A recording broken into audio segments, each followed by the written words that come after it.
الحمدللہ رب العالمین والصلاة والسلام علی رسولہ الامین وبعد فاعوذ باللہ من الشیطان الرجیم بسم اللہ الرحمن الرحیم ان ھذا القرآن یہدی للتی ہی اقوم۔ معزز ناظرین، قرآن کریم کی اس مجلس میں آپ کا استقبال ہے۔ خلاصہ قرآن کریم کی اس مجلس میں ایک پارے میں اللہ تبارک و تعالیٰ کے ذریعے دی گئی بنیادی ہدایتوں پہ ہم غور کرنے کی کوشش کرتے ہیں۔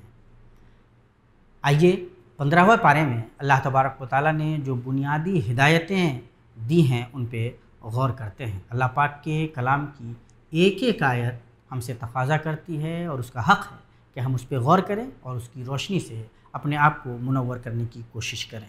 ہماری یہ کوشش اس لیے بھی ہے کہ ہمارا رشتہ اللہ تبارک و تعالیٰ کے کلام سے زیادہ مضبوط ہو، ہم اپنے آپ کو اللہ پاک کے کلام سے جوڑیں۔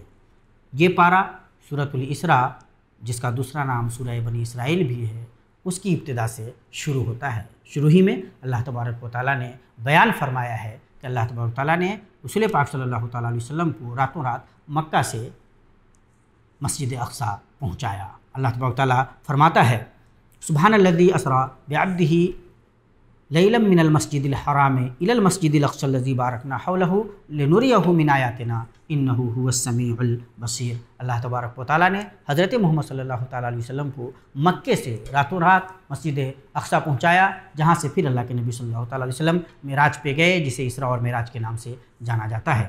اس پہ غور کرنے کی بھی ضرورت ہے، اور یہ دراصل ہم مسلمانوں کے لیے بڑی بشارت بھی ہے کہ اللہ تبارک و تعالیٰ نے رسول پاک صلی اللہ تعالیٰ علیہ وسلم کو کس مقام سے نوازا ہے، تو ہم جو ان کی امت ہیں ہماری کیا ذمہ داری بنتی ہے۔ اللہ تبارک و تعالیٰ نے جب رسول پاک صلی اللہ تعالیٰ علیہ وسلم کو مسجد اقصیٰ پہنچایا اور پھر وہاں سے اللہ تبارک و تعالیٰ نے معراج تک اللہ کے نبی صلی اللہ تعالیٰ علیہ وسلم کا سفر کرایا، تو یہ پورا واقعہ بہت ساری عبرتوں اور نصیحتوں سے پر ہے، اور ہمارے لیے واقعتاً سوچنے سمجھنے کے بہت سارے زاویے عطا کرتا ہے۔ احادیث میں اس کی پوری تفصیل ہے اور ہمیں اس تفصیل سے روشنی حاصل کرنی چاہیے۔ اس کے بعد اللہ تبارک و تعالیٰ نے یہ بیان فرمایا ہے کہ یہ قرآن کریم سب سے سیدھے راہ کی ہدایت کرتا ہے۔ ساتھ ہی اس پارے میں یہ حقیقت بھی بیان کی گئی ہے کہ انس و جن مل کر بھی اس طرح کا کوئی کلام لانا چاہیں تو نہیں لا سکتے۔ اللہ فرماتا ہے ان ھذا القرآن یہدی للتی ہی اقوم، یہ جو قرآن ہے وہ سب سے سیدھے راستے کی لوگوں کو ہدایت کرتا ہے۔ ہمیں اگر سب سے سیدھے راستے پہ چلنا ہے، صراط مستقیم پہ چلنا ہے، تو قرآن کریم کو مضبوطی سے پکڑنا ہماری ذمہ داری ہے۔ قل لئن اجتمعت الانس والجن ولا یاتوا بمثل هذا القرآن لا یاتون بمثلہ ولو کان بعضهم لبعض ظہیرا۔ سب مل کر کے بھی، انس و جن مل کر کے بھی چاہیں تو قرآن کریم جیسا کوئی کلام نہیں لا سکتے۔ اللہ پاک کا کلام ظاہر ہے کہ کسی بھی انسان کے بس میں نہیں ہو سکتا کہ اللہ پاک کے کلام کے جیسا کوئی کلام وہ سامنے لا سکیں، اور یہ قرآن کریم کی عظمت کی انتہائی دلیل ہے اور سامنے کی دلیل ہے۔ چیلنج موجود ہے، وہ لوگ جو قرآن کریم کے بارے میں الٹی سیدھی باتیں کرتے ہیں، مسلمانوں کو تشکیک میں، شک و شبہ میں مبتلا کرنا چاہتے ہیں، انہیں بھی آ کر دیکھنا چاہیے اللہ کے کلام کی یہ روشنی ان کے لیے بھی ہے، یہ چیلنج ان کے لیے بھی ہے۔ چیلنج تو قبول نہیں کر سکتے، ان سے ہوگا نہیں، لیکن اگر دل صاف ہو تو انشاءاللہ یہ روشنی ان کے دلوں کو بھی منور کر دے گی۔ ہم مسلمانوں کو یہ پیغام دنیا تک پہنچانے کی کوشش کرنی چاہیے۔ اللہ تعالیٰ نے اس کے بعد ایک بڑی اصولی بات بیان فرمائی ہے کہ اللہ تبارک و تعالیٰ جب کسی بستی کے خوشحال لوگ برائیوں میں مبتلا ہو جاتے ہیں اور وہ شعار اس کو بنا لیتے ہیں اپنا، وہی کام کرنے لگتے ہیں، تو اللہ تبارک و تعالیٰ ہلاک و برباد کر دیتا ہے۔ اذا اردنا ان نہلک قریۃ امرنا مترفیہا ففسقوا فیہا فحق علیہ القول فدمرناہا تدمیرا۔ اس لیے سماج کے جو بااثر لوگ ہیں، خوشحال لوگ ہیں، ان کی اپنی بھی زیادہ ذمہ داری بنتی ہے، اس لیے کہ عام طور سے وہ جس راہ پہ چلتے ہیں اسی راہ پہ بقیہ لوگ بھی چلتے ہیں۔ بڑے لوگ جس راہ کو اپناتے ہیں، عام طور پہ چھوٹے لوگ بھی انہی کی راہوں پہ چلنے لگتے ہیں۔ کہا جاتا ہے الناس علی دین ملوکہم، اس لیے جو لوگ باحیثیت ہیں، بااثر ہیں، خوشحال ہیں، انہیں اپنا ہمیشہ جائزہ لیتے رہنا چاہیے کہ وہ تنہا نہیں ہوتے، ان کے پیچھے آسانی سے لوگ آ جاتے ہیں۔ اللہ تبارک تعالیٰ نے اس کے بعد یہ حقیقت بیان کی ہے کہ جو آخرت کے طلبگار ہوتے ہیں ہم انہیں آخرت سے نوازتے ہیں، اور جو دنیا مانگتے ہیں ان کے لیے دنیا اللہ تبارک و تعالیٰ آسان کر دیتا ہے۔ لیکن ظاہر ہے کہ جو آخرت کے طلبگار ہوں اور اللہ تبارک و تعالیٰ سے دنیا بھی مانگیں آخرت بھی مانگیں تو اللہ تبارک و تعالیٰ ان کو نوازتا ہے اچھائیوں سے، بھلائیوں سے۔ لیکن جو صرف دنیا کے طلبگار ہوں تو ان کے لیے اگر دنیا پوری مل بھی جائے تو سوائے حسرت و نومیدی کے اور کچھ بھی نہیں ہو سکتا۔ اللہ تبارک و تعالیٰ نے شرک سے منع کیا ہے اور بتلایا ہے کہ شرک سے دراصل ہلاکت آتی ہے۔ ساتھ ہی اللہ تبارک و تعالیٰ نے بڑی بڑی نصیحتیں اللہ تبارک و تعالیٰ نے کی ہے، اور ان نصیحتوں پہ ہم مسلمانوں کو، صاحبان ایمان کو کافی زیادہ غور کرنے کی ضرورت ہے، انہیں اپنی زندگی میں ڈھالنے کی ضرورت ہے۔ اللہ فرما رہا ہے کہ دیکھو صرف اللہ کی عبادت کرو، اللہ کے ساتھ کسی کو شریک مت ٹھہراؤ، والدین کے ساتھ حسن سلوک کرو، بڑھاپے کو پہنچ جائیں تو انہیں اف تک مت کہو، ان کے ساتھ ادب و احترام سے بات چیت کرو، ان کے لیے دعائیں کرتے رہو، قرابت داروں، مسکینوں اور مسافروں کا حق ادا کرو، تبذیر سے بچو، بے مطلب خرچ سے بچو، اسراف سے بچو، اس لیے کہ اسراف کرنے والے دراصل شیطان کے بھائی ہیں۔ نہ بخیلی کرو اور نہ اسراف کرو، دونوں کے بیچ جو میانہ روی کی راہ ہوتی ہے، جو میانہ روی ہے، جو بیلنس کرنا ہوتا ہے، دونوں کے بیچ کی جو راہ ہے کہ نہ بخیلی پہ اتارو ہو جاؤ اور نہیں ایسا خرچ کرو جس کی ضرورت نہیں ہے، بلکہ جو حسب ضرورت خرچ کرو تاکہ تم نہ تو فقر و فاقہ میں مبتلا ہو جاؤ اور نہیں ایسا مال کی محبت میں مبتلا ہو جاؤ کہ اللہ تبارک و تعالیٰ کے ذکر سے دور ہو جاؤ۔ اللہ تبارک و تعالیٰ پھر فرما رہا ہے کہ اپنے بچوں کو فاقہ کشی کے ڈر سے قتل مت کرو۔ افسوسناک بات یہ ہے کہ آج کے زمانے میں خاص طور سے جب دنیا اتنی آگے بڑھ گئی ہے، اللہ تبارک و تعالیٰ کی سہولتیں، اللہ تبارک و تعالیٰ کی نعمتیں ہر جگہ موجود ہیں، اس کے باوجود دنیا اس برائی میں مبتلا ہے۔ ہمارا ایمان اتنا کمزور ہے کہ ہمیں یہ یقین ہی نہیں ہوتا کہ روزی کا مالک اللہ تبارک و تعالیٰ ہے۔ اللہ تبارک و تعالیٰ ناحق کسی کو قتل کرنے سے منع فرما رہا ہے۔ ساتھ ہی اللہ تبارک و تعالیٰ فرما رہا ہے کہ یتیموں کا مال ناحق مت کھاؤ۔ اللہ تبارک و تعالیٰ وعدہ پورا کرنے کو کہہ رہا ہے۔ اللہ تبارک و تعالیٰ ناپ تول میں کمی نہ کرنے کا حکم دے رہا ہے، پورا کرنے کو کہہ رہا ہے۔ جس بات کی خبر نہیں اللہ تبارک و تعالیٰ اس کے پیچھے پڑنے سے منع فرما رہا ہے۔ زمین پر اکڑ کر چلنے سے، تکبر و غرور کا مظاہرہ کرنے سے اللہ تبارک و تعالیٰ منع فرما رہا ہے۔ اللہ تبارک و تعالیٰ پھر حکم دے رہا ہے کہ دیکھو صرف ایک اللہ کی عبادت کرو، عاجزی اور فروتنی کو اپناؤ، اللہ کے علاوہ کسی اور کے آگے نہ جھکو، اور ان برائیوں سے جن کا ذکر ہوا ہے، اکڑ، تکبر، ان سے بچو۔ اللہ تبارک و تعالیٰ پھر مشرکین کے طرز عمل کا ذکر کرتا ہے کہ وہ قرآن کریم کو کس نیت سے سنتے ہیں۔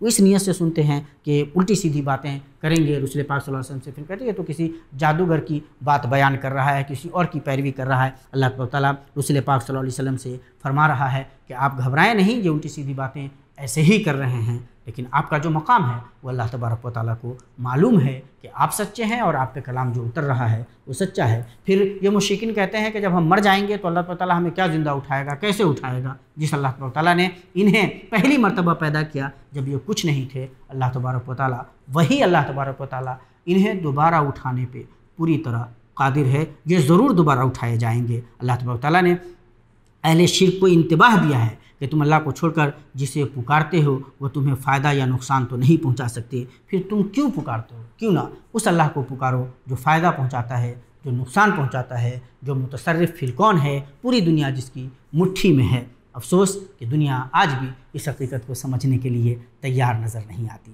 پھر اللہ تعالیٰ نے آدم و ابلیس کا قصہ بیان کیا ہے کہ کس طرح ابلیس راندہ درگاہ ہو گیا، اللہ کی بات نہیں مانی، اور پھر اللہ تعالیٰ سے اس نے یہ چھوٹ طلب کی کہ ہم آدم کے بیٹوں کو گمراہ کرنے کی کوشش کرتے رہیں گے، اور اسے یہ چھوٹ دی گئی۔ ہمارے لیے دراصل عبرت ہے۔ بار بار جو یہ واقعہ بیان ہوا ہے قرآن حکیم میں، وہ دراصل ہمیں اپنی حقیقت سے آگاہ کرنے کے لیے، شیطان کی چالوں سے آگاہ کرنے کے لیے، تاکہ ہم اپنا جائزہ لیتے رہیں۔ اللہ تعالیٰ اس لیے بیان فرماتا ہے بار بار۔ ساتھ ہی اللہ تعالیٰ نے جو انسانوں کو عظمتوں سے نوازا ہے، اللہ تعالیٰ نے جو انسان کو فضیلت دی ہے، اللہ نے اس کا بھی ذکر کیا ہے۔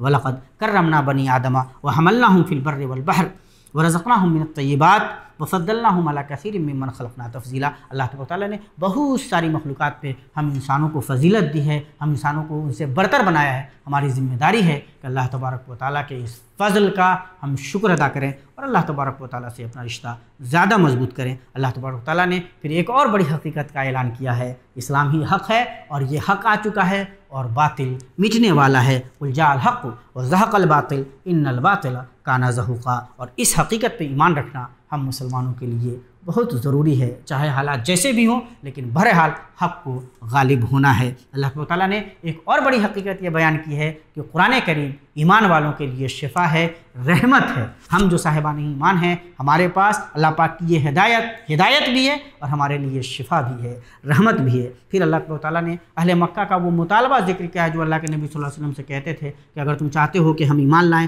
تو تم ایسا کرو کہ اپنے لیے چشمہ جاری کر لو، یہ کرو کھجوروں اور انگوروں کے باغ سے نہریں جاری کر لو، آسمانوں کو ہم پہ ٹکڑے ٹکڑے کر کے برسا دو، یا اپنے لیے سونے کا گھر بنا لو، آسمان پہ چڑھ جاؤ، وہاں سے کتاب لے کر کے آؤ، ہم پڑھیں گے تب مانیں گے۔ اللہ تعالیٰ نے انہیں یاد دلایا کہ یہ ہمارے رسول ہیں، ان کا کام تو حقیقت بیان کرنا ہے۔ رسول پاک صلی اللہ تعالیٰ علیہ وسلم نے بتایا کہ ہم تو رسول ہیں، ہم تمہیں سچائی کی راہ پہ بلا رہے ہیں، آ جاؤ تو تمہاری بھلائی ہے۔ یہ جو سارے تم مطالبے کر رہے ہو، ہم پتہ ہے کہ ان مطالبوں کے پیچھے تمہاری کوئی اچھی نیت تو ہے نہیں۔ اور یاد رکھو کہ اگر زمین پہ فرشتے بس رہے ہوتے تو اللہ تعالیٰ فرشتوں کو رسول بنا کر بھیجتا۔ انسان بس رہے ہیں، انسانوں کو ہی اللہ تعالیٰ نے نبی بنا کر کے بھیجا ہے۔ پھر اللہ تعالیٰ نے اسی پارے میں سورہ کہف ہے، اور اس کے اندر کئی واقعات، اہم واقعات بیان ہوئے ہیں جن پہ غور کرنے کی ضرورت ہے۔ اصحاب کہف کا قصہ ہے، وہ نوجوان جو اپنے دین کی حفاظت کے لیے، ایمان کی حفاظت کے لیے سب کچھ چھوڑ چھاڑ کر غار میں جا کر کے پناہ لے لیا تھا۔ اللہ تبارک تعالیٰ نے کئی سالوں تک انہیں سلائے رکھا، پھر جب وہ باہر نکلے تب ان پر حقیقت کھلی۔ تو اللہ تبارک و تعالیٰ کے دین پر جو ایمان رکھتے تھے، اس دین کی حفاظت کے لیے انہوں نے سب کچھ چھوڑ دیا۔ نوجوانوں کے لیے دراصل نوجوانوں کے لیے اس میں بہت بڑی عبرت ہے۔ انہم فتیۃ آمنوا بربہم وزدناہم ھدی، یہ نوجوان تھے، جوان تھے، اللہ تبارک و تعالیٰ پر ایمان رکھتے تھے اور اللہ تبارک و تعالیٰ نے ان کو اور بھی زیادہ ہدایت سے نوازا تھا۔ تو دین کی حفاظت کے لیے کہ کہیں ان کو یہ دنیا فتنے میں نہ ڈال لیں، ان کے جو برسر اقتدار لوگ ہیں وہ فتنے میں نہ ڈالیں، انہیں دین کی وجہ سے پریشان کریں اور انہیں دین سے ہٹ جانے کو کہیں، انہیں دین سے پھر جانے کو کہیں، یہ لوگ نکل گئے تو اللہ تبارک و تعالیٰ نے ان کی حفاظت کی اور انہیں پوری دنیا کے لیے دراصل اللہ تبارک و تعالیٰ نے روشنی کا مینار بنا دیا کہ ہم ان کا واقعہ پڑھیں قرآن حکیم میں اور روشنی حاصل کریں، اپنے آپ سے یہ ایک معاہدہ کریں کہ ہم بھی حق کی راہ پہ باقی رہیں گے، حق کی راہ پہ قائم رہیں گے۔ یہ جوانوں کا جو راستہ ہے دراصل ہمیں یہ سکھاتا ہے۔ پھر اللہ تبارک و تعالیٰ نے اس میں دو لوگوں کا واقعہ بیان کیا ہے جن کو اللہ تعالیٰ نے ان میں سے ایک کو نوازا تھا۔ ان کے پاس انگوروں کے 2 باغ تھے، خوب پھل آتے تھے۔ آدمی جب دنیاوی نعمتوں سے آراستہ ہوتا ہے، پیراستہ ہوتا ہے، نوازا جاتا ہے تو کبر و غرور کا مظاہرہ کرنے لگتا ہے۔ جس کے پاس یہ باغات تھے، پھل آ رہے تھے، کہا یہ تو کبھی ختم ہی نہیں ہوں گے، قیامت تو آئے گی نہیں، اگر آ بھی گئی تو ہم اس سے زیادہ اچھا پائیں گے۔ اللہ تبارک و تعالیٰ کو یاد نہیں کیا، ساری نعمتوں کو اپنی طرف منسوب کیا، ہماری نعمتیں، ہماری جو ان کے ساتھ تھے، انہوں نے ان کو یاد دلایا کہ جس اللہ پاک نے تمہیں پیدا کیا، جس نے یہ ساری نعمتیں دی، تم نے اللہ تبارک و تعالیٰ کو بھلا دیا۔ یہ کبر و غرور یہ صحیح نہیں ہے۔ تم اگر یہ سمجھ رہے ہو کہ میرے پاس نہیں ہے، کم ہے، تو اللہ تبارک و تعالیٰ نواز دے گا، اور جس پہ تم غرور کر رہے ہو اللہ تبارک و تعالیٰ اس کو مٹانے پہ قادر ہے۔ اللہ تبارک و تعالیٰ عذاب نازل کر سکتا ہے، اور اللہ تبارک و تعالیٰ نے اس کبر و غرور کے مظاہرے کے پاداش میں اپنا عذاب نازل کیا، ساری نعمتیں ختم ہو گئیں۔ تب جا کر کے نگاہ کھلی، کفے افسوس انسان ملتا رہ گیا کہ اب تو کچھ ہے نہیں۔ اللہ تبارک و تعالیٰ کی راہ سے ہٹنا، کوئی نعمت ملے، دولت ملے، عظمت ملے تو اسے اپنی طرف منسوب کرنا، اپنا سمجھ لینا اور کبر و غرور پہ اتارو ہو جانا، یہ دراصل اچھے لوگوں کا شیوا نہیں ہے، اور ایسے لوگوں کے پاس نعمتیں زیادہ دیر تک ٹھہر نہیں سکتی۔ اللہ تبارک و تعالیٰ ایسے لوگوں کو عبرت بنا دیتا ہے۔